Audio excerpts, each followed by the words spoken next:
He broke her heart the same way 3 times. The third time, something in her finally changed, and it wasn't heartbreak. Her name was Emily Carter, and for 6 years, she believed that love meant staying no matter what. She believed that if she held on long enough, if she forgave enough, if she understood him deeply enough, the man she loved would eventually become the man he promised to be on their very first night together. She was wrong.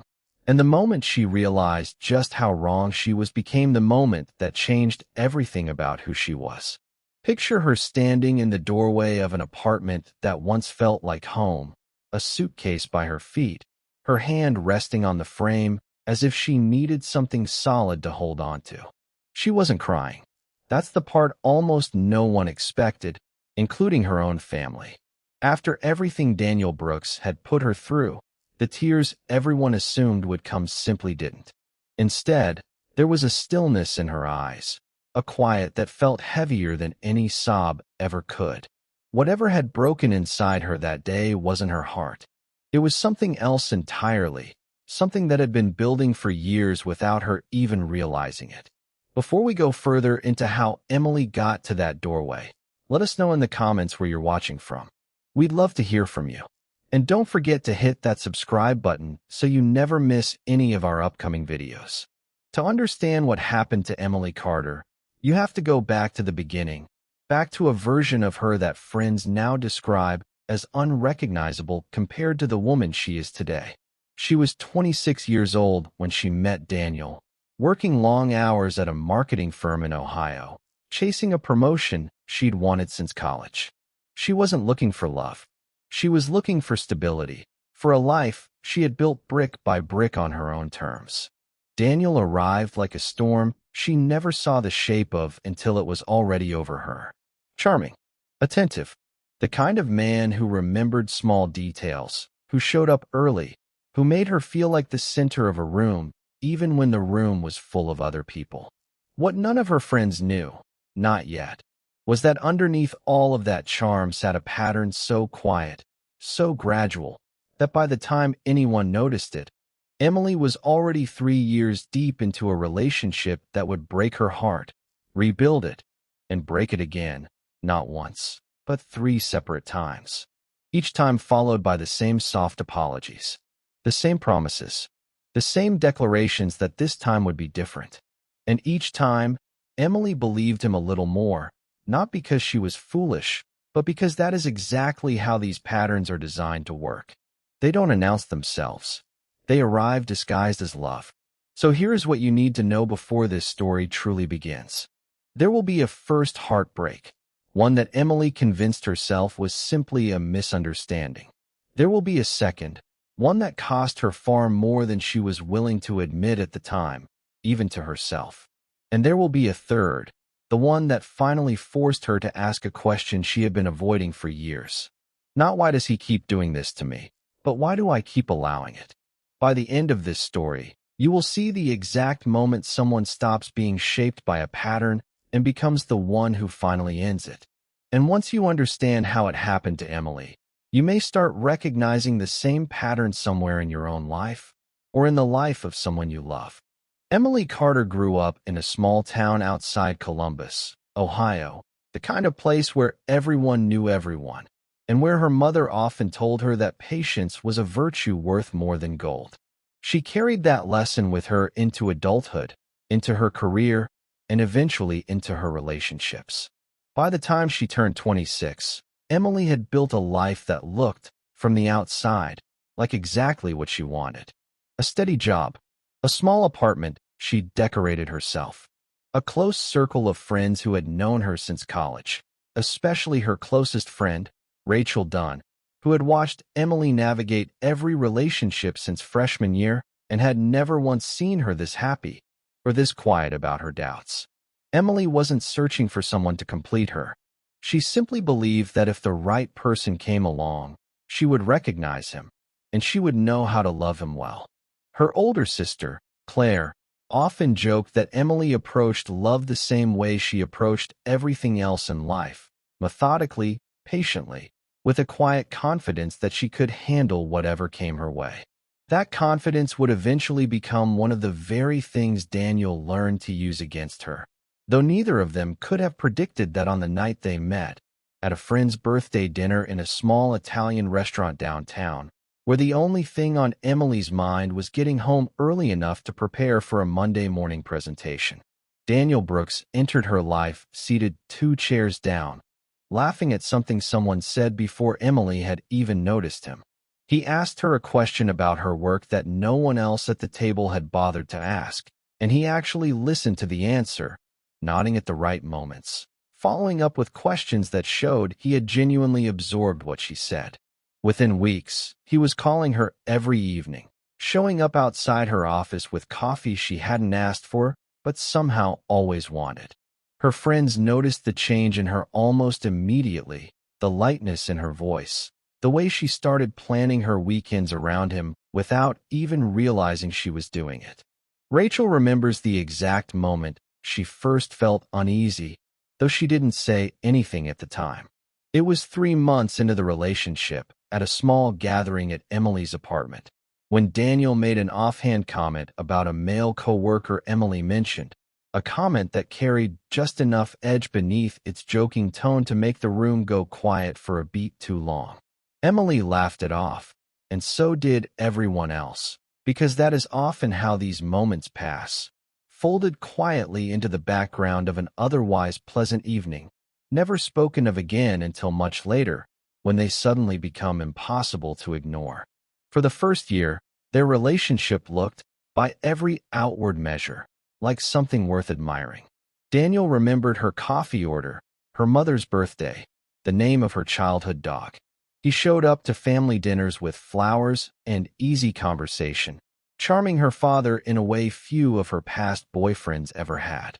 Even Claire, usually the most skeptical member of the family, admitted that Daniel seemed different, more grounded than the men Emily had dated in her 20s.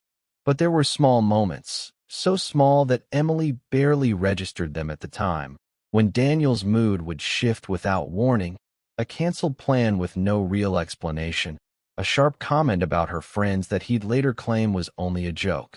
Emily brushed each one aside, telling herself that no relationship was without its rough edges, that she was simply asking too much of someone still learning how to be loved the right way.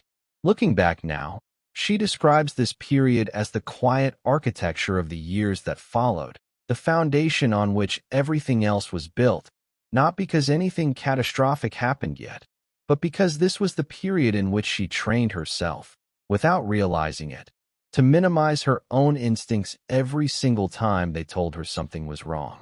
The first heartbreak came 18 months into their relationship, on a Thursday evening that started like any other. Emily had spent the afternoon planning a small anniversary dinner, choosing a restaurant Daniel had mentioned weeks earlier, wanting to surprise him with the kind of gesture he so often made for her.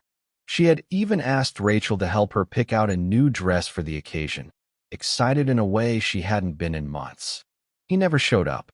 No call, no message, nothing until nearly midnight, when he finally answered her fourth attempt to reach him with a tone that suggested she was the one who had done something wrong. He told her she was overreacting, that she knew how demanding his job could be, that she should have understood without needing an explanation at all. Emily sat alone in that restaurant for nearly an hour before finally leaving, replaying every possible reason he might have had, constructing explanations on his behalf that he himself hadn't even bothered to offer. She spent that night convinced she had somehow misread the situation, searching for the moment she might have overstepped, wondering if she had somehow communicated an expectation that was unfair or unreasonable, though deep down, some small part of her already knew that wasn't the truth. It would take her nearly 2 weeks to learn the actual truth, delivered not by Daniel himself, but by a mutual friend who assumed she already knew.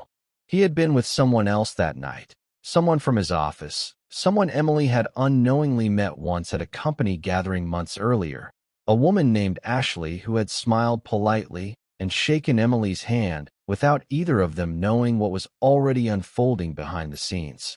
When Emily confronted him, Daniel didn't deny it outright. Instead, he offered an explanation wrapped in just enough remorse to make it sound like an accident rather than a decision, a moment of weakness rather than a choice he had made with full awareness of what he was risking. What followed was the pattern that would come to define the next several years of Emily's life, though she couldn't have named it that way at the time. Daniel apologized with a sincerity that felt, in the moment, impossible to doubt. He brought up their history together, the small rituals only the two of them understood, the future he claimed he still wanted with her. He cried, something Emily had never seen him do before, and that single detail did more to convince her than any of his words could have on their own. Rachel and Claire both urged her to walk away, but she found herself defending him instead, explaining that people make mistakes, that everyone deserves a second chance, that the version of Daniel who had hurt her wasn't the real him. She stayed, and for a while, things did seem to improve, just enough to convince her that she had made the right decision. Daniel became more attentive than ever, more present, more communicative about his schedule and his whereabouts, and Emily allowed herself to believe that the crisis had, in some strange way, actually strengthened their relationship. She would later come to understand that this period of intense attentiveness was itself part of the pattern, a phase that would repeat almost identically after each of the two heartbreaks still ahead of her, though she had no way of recognizing that yet. The second heartbreak arrived nearly 2 years later, and this time, the damage went far beyond a single evening. Emily had begun to notice a familiar coldness returning to Daniel's behavior. The same distracted energy, the same unexplained absences that had marked the weeks before his first betrayal. She told herself she was being paranoid, that she was projecting old fears onto a relationship that had genuinely grown stronger since then. She wanted, more than almost anything, to believe that the man standing in front of her had truly changed, and for months, she managed to convince herself that she did believe it. It would take a stranger's phone call, a woman Emily had never met, to finally confirm what some quiet part of her had already suspected for weeks. This time, the betrayal wasn't a single lapse in judgment, but something that had clearly been happening for months. Carefully hidden behind late nights at the office and weekend trips explained away as work obligations, trips Emily now realized she had never once questioned, because questioning them had started to feel, after the first heartbreak, like something she wasn't allowed to do without risking another argument about trust.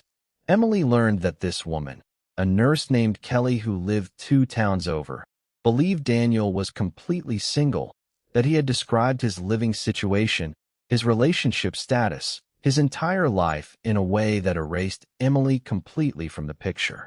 Kelly had found Emily's number through a mutual acquaintance after growing suspicious herself, and the two women spoke for nearly an hour on the phone, piecing together a timeline that neither of them had known the full shape of until that conversation. The realization that she had been so thoroughly hidden, treated as something to be concealed rather than someone to be proud of, cut deeper than the betrayal itself. It forced Emily to confront a question she had avoided for years: whether the relationship she had built her identity around had ever truly been what she believed it to be, or whether she had spent nearly 4 years constructing a version of Daniel in her mind that conveniently ignored every piece of evidence suggesting otherwise. She thought back to the small comment at that early gathering, the one Rachel had noticed and she had laughed off, and wondered how many other signs she had quietly erased from memory in the years since, simply because acknowledging them would have meant facing a truth she wasn't ready to face. Daniel's response this second time followed a familiar script, though delivered with more urgency, more emotion, as though sensing that Emily's patience was finally beginning to wear thin. He spoke of stress, of feeling suffocated by expectations he claimed he never asked for, of a version of himself he didn't recognize and desperately wanted to change. He suggested couples counseling, a gesture Emily hadn't expected, and one that carried enough weight to tip the scales once again in his favor. They attended exactly 4 sessions together before Daniel stopped scheduling them. always citing work, always promising they would reschedule soon, a promise that never actually materialized. Emily's friends, now more vocal than before, told her plainly that history was repeating itself, that the man asking for forgiveness was the same man who had asked for it once already, using nearly identical language, nearly identical gestures, nearly identical timing. But 6 years of shared history carries its own kind of gravity, pulling a person back toward the familiar even when every outside voice is warning them away. Emily stayed again, though something in her had quietly begun to shift, a small crack forming beneath the surface of a relationship that, from the outside, still looked intact. The third heartbreak didn't arrive as suddenly as the first two. It built slowly, over the course of several months, in a series of small inconsistencies that Emily, for the first time, allowed herself to actually track. She began noticing patterns in his phone use, the timing of his replies, the specific excuses he offered when plans changed without warning. Where she had once dismissed these signs, she now found herself quietly documenting them in a note on her phone, almost as if some part of her already suspected where this was heading and wanted proof before she allowed herself to fully believe it. She wasn't looking for a reason to leave. She was looking for the truth, whatever shape it took. Rachel later described this period as the version of Emily she had been waiting years to see again, sharper, more observant, less willing to accept an explanation simply because it was offered with enough conviction. Emily herself describes it differently, as a kind of quiet exhaustion that had finally outpaced her capacity for hope, though she wouldn't fully understand the significance of that shift until months later, once she had enough distance to look back on it clearly.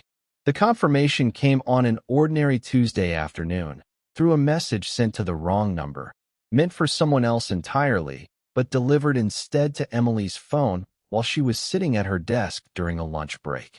There was no ambiguity this time, no room for the kind of explanation Daniel had relied on twice before. The message made clear not only that he had been unfaithful again, but that this had been happening for far longer than Emily had allowed herself to imagine, stretching back nearly to the very sessions of couples counseling he had once suggested with such apparent sincerity. She sat with her phone in her hand for nearly 20 minutes before she said a single word to anyone, replaying 6 years of her life, searching for the version of herself who had believed, twice already, that things would be different this time. She thought about the anniversary dinner she had eaten alone.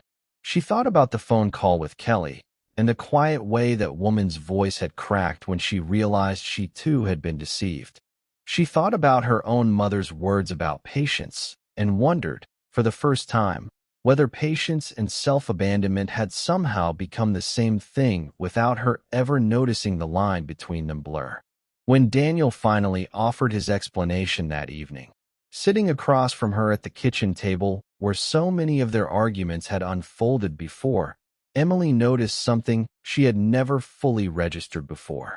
The apology sounded almost identical to the two that came before it, the same phrases, the same promises, the same careful blend of remorse and self-pity designed to make her feel responsible for his forgiveness rather than his actions. For the first time, she wasn't listening to convince herself he meant it. She was listening to confirm what she already knew, that nothing about this moment was actually new, only repeated, and that the only remaining variable left in this story was her own response. What happened next didn't unfold as a single dramatic confrontation, though Emily had imagined one many times over the years. Instead, it arrived as a quiet, deliberate decision made over the following days, built not on anger, but on something closer to clarity. She began, for the first time, asking herself questions she had spent 6 years avoiding. Not why does he keep doing this, a question that kept the focus entirely on Daniel, but why do I keep choosing to stay, a question that finally turned the lens back toward herself. She realized that every time she had forgiven him, she had also, without meaning to, forgiven herself for ignoring what she already knew. Emily didn't leave overnight. She spent weeks quietly rebuilding parts of her life she had let go dormant during the relationship, reconnecting with friends she had drifted from, revisiting goals she had set aside without noticing, even reaching back out to a former coworker about a job opportunity she had dismissed a year earlier simply because it would have required more travel than Daniel had seemed comfortable with. She began speaking with a therapist named Dr. Whitman, someone who helped her understand that the pattern she had lived through wasn't a reflection of her worth, but a cycle that repeats specifically because it works, because hope is a powerful thing, and because the people caught inside these patterns are rarely naive. Dr. Whitman explained to Emily something that stayed with her long after their sessions ended. That patterns like the one she had lived through often rely on a kind of intermittent reassurance, brief periods of genuine connection scattered between longer stretches of harm, and that this unpredictability is precisely what makes them so difficult to walk away from. It isn't the bad moments that keep a person tethered to someone like Daniel. It's the good ones, held up as proof that the relationship is still worth saving, evidence carefully preserved and returned to again and again, even as the harmful moments quietly accumulate in the background. There was one moment, roughly 3 weeks after the discovery, when Emily nearly returned to him. Daniel had shown up outside her apartment with the same charm that had drawn her to him years earlier, the same promises, delivered with what appeared to be genuine desperation, standing in the rain without an umbrella in a gesture that felt, in the moment, almost cinematic in its sincerity. For a few minutes, standing in that doorway, Emily felt the old pull returning, the familiar instinct to give one more chance, to believe one more apology, to reach for the version of him she had spent 6 years hoping was the real one. But something had changed in her that hadn't changed in the 2 previous heartbreaks. She recognized, in real time, exactly what was happening, watching the scene unfold almost as if from a slight distance, aware for the first time of the mechanics behind a moment that had once felt entirely spontaneous. She saw the pattern clearly laid out in front of her, the timing, the language, the practiced vulnerability, and for the first time, recognizing the pattern was enough to interrupt it. She told him no, and this time, she meant it completely, closing the door not with anger, but with a calm that surprised even her. In the months that followed, Emily rebuilt her life not around the absence of Daniel, but around the presence of everything she had quietly set aside while trying to make their relationship work. She returned to hobbies she had loved before she ever met him, including a pottery class she used to take on Sunday mornings, deepened friendships that had weakened under the weight of the relationship's demands, particularly with Rachel, who had never once said the words "I told you so," and slowly began to trust her own judgment again, something she hadn't realized she had lost until she started reclaiming it piece by piece. Therapy helped her understand that breaking a pattern rarely happens in one dramatic moment. It happens gradually, through hundreds of small decisions that eventually accumulate into a single, undeniable shift in identity. Emily eventually took the job opportunity she had once dismissed, one that required frequent travel and came with a level of independence she hadn't allowed herself to imagine in years. Her family noticed the change before she fully recognized it in herself, a new steadiness in her voice, a willingness to make decisions without first calculating how Daniel might react to them. Today, Emily describes that final doorway moment not as the end of a relationship, but as the beginning of understanding herself in a way she hadn't before. She still thinks about the version of herself who stayed twice, not with shame, but with something closer to compassion, recognizing that she was doing the best she could with the understanding she had at the time. What changed wasn't her capacity to love or to forgive. What changed was her willingness to keep offering both to someone who had shown her, repeatedly, exactly what he would do with them. That distinction, subtle as it sounds, made all the difference between staying and finally choosing to leave. Emily's story raises a question worth sitting with long after the final scene fades. How many times does a pattern need to repeat before it stops being a mistake and becomes a choice? And if you were standing in her position, watching the same story play out for a third time, would you have recognized it as quickly as she eventually did? Or would you have needed a fourth, a fifth, a sixth chance before something inside you finally shifted the way it shifted in her? There is no simple answer. And perhaps that is exactly why stories like this one continue to resonate with so many people who see fragments of their own experience reflected somewhere inside it. If Emily's story reminded you of a pattern in your own life, or in the life of someone close to you, we want to hear about it. Tell us in the comments what moment finally made you recognize a pattern for what it truly was, and whether it took one chance, or several, before something in you finally changed. Stories like Emily's are more common than most people realize, and sharing them often helps someone else recognize their own situation a little sooner than they might have otherwise. If this story moved you, and you'd like to hear what happened to another woman who didn't just break her pattern, but completely rebuilt her life afterward, stay close, because that story is coming soon. Until then, don't forget to subscribe, so you never miss any of our upcoming videos.